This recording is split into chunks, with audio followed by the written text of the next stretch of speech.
All right, JJ, of course, last night in Provo, after being delayed nearly 2 hours because of lightning, the Cougars ran all over 15th-ranked Texas. Now, BYU made life very miserable for Manny Diaz, the defensive coordinator of the Longhorns. 550 yards rushing, school record there.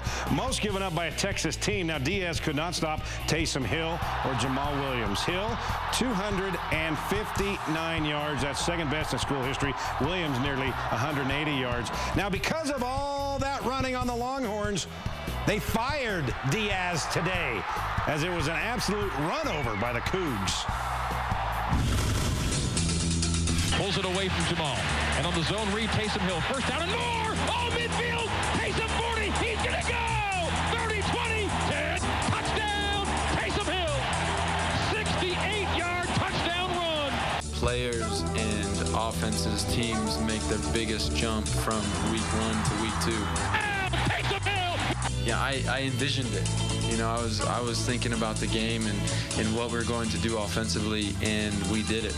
We did it tonight. Taysom on the keeper on 3rd and 10. Taysom 20, 15, 10, 5. Oh, he did it again! Tonight we saw BYU, play together on all aspects of the game. Hand off Jamal. Jamal splits the gap into the secondary. Jamal 40, 35. Jamal 30, 26-yard line. Effort can overcome anything. Talent,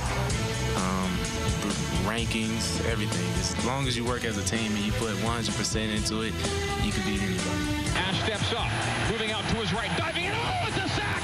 Kyle Van Noy got it for the first time tonight. Tonight showed who we really are, our identity, and that is the heart that we have. Our team showed it tonight. Fumbled snap by McCoy. Picks it up, is on the run, is dropped for a big loss! We prepared better. We prepared harder. We prepared longer. We prepared more diligently. Full house diamond. Hand off Jamal. Jamal bursting. We expected to run them. We didn't expect to break the school record. But, all it comes down to is we are taking what the defense was giving us. And, when we have the options that we have off of our run game, it's tough to stop, and you saw it tonight.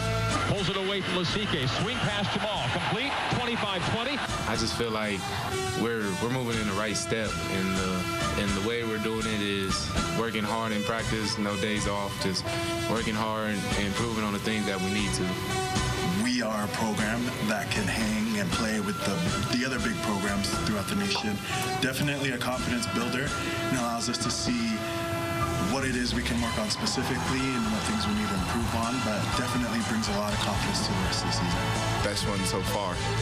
We're still 1-1 into the bye week, and we still got a long season left, so best one so far. Taysom, snap, pulls it away from Jamal. Keeper, good call! I don't know what else to say.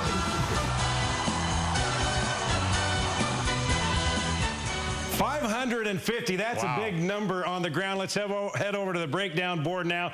Jeremiah, and there he is, ladies and gentlemen, our expert on the breakdown board, Brandon Doman. Guys? Well, I'm glad Coach is here because I was at Virginia, and Coach, I can't believe the difference between week 1 and week 2.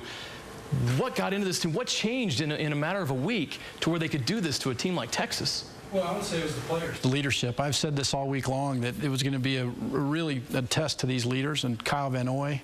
Yeah. Goodness, and to see Manu Maliuna and some of these guys really step forward and lead this team.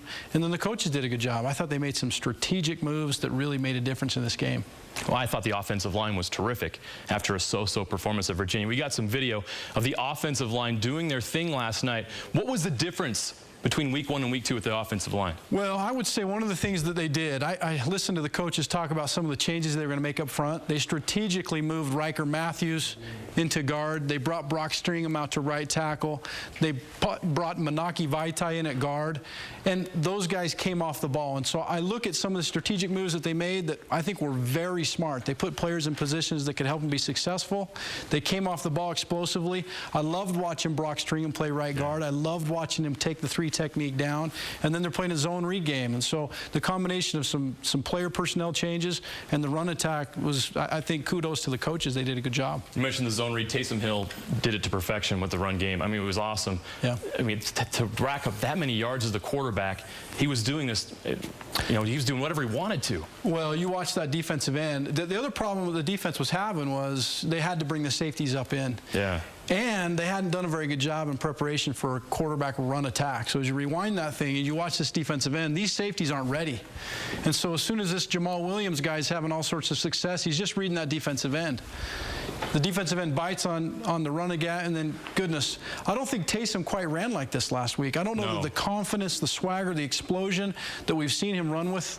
Good. I didn't see it last week, but this game, this guy came out. And I think BYU had the two best athletes on the field, Taysom Hill and Kyle Van Noy, and it was fun to watch those two guys play. Yeah, he looked like to be a lot more confident with that knee. And mentioning Kyle Van Noy, he was very disruptive last night. He seemed to get to the quarterback. And as the game wore on, the quarterback was a little more nervous, I guess you could say. Did you see that as well?